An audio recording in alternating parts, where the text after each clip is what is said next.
అదేవిధంగా ఈ మధ్యనే మా సహచర మంత్రి వాకిటి శ్రీహరి గారు వచ్చారు. తెలంగాణ రాష్ట్రంలో ముదిరాజుల గురించి నేను చెప్పాల్సిన పని లేదు. వాళ్ళ ఆరాధ్య దైవం పండుగ సాయన్న పౌరుషం పోరాటం పాలమూరు జిల్లాలో ప్రతి ఒక్కరికి తెలుసు. వారి జయంతి గురించి వాళ్ళు వస్తే అక్టోబర్ 22 పండుగ సాయన్న జయంతిని కూడా ప్రభుత్వం అధికారికంగా నిర్వహిస్తుందని మా ముదిరాజ్ సోదరులకు కూడా మాట ఇవ్వడమే కాకుండా ప్రభుత్వం వైపు నుంచి బీసీ సంక్షేమ శాఖ మంత్రిగా పొన్నం ప్రభాకర్ గారిని ఆ బాధ్యత కూడా నిర్వహించమని నేను వారికి సూచన చేస్తున్నా.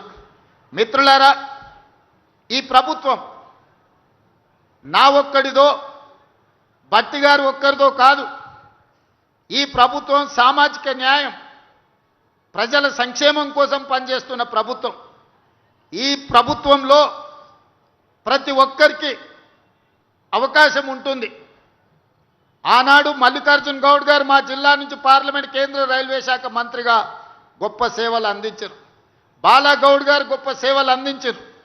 చాలామంది ఎంతోమంది నాయకులుగా ఈరోజు కాంగ్రెస్ పార్టీ తరఫున ఎదిగాను.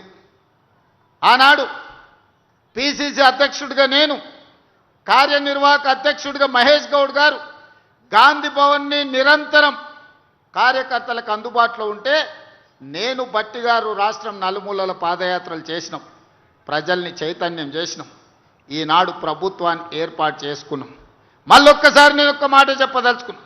ఈరోజు ప్రమోషన్ వచ్చి మహేష్ గౌడ్ గారు ఎమ్మెల్సీ పిసిసి అధ్యక్షుడైండు. పిసిసి అధ్యక్షుడిగా నాకు ప్రమోషన్ వచ్చి ఈరోజు ముఖ్యమంత్రిగా అయినా మా మిత్రుడు బట్టి విక్రమార్క గారు సిఎల్పి నాయకుడి నుంచి డిప్యూటీ సీఎంగా అయినరు.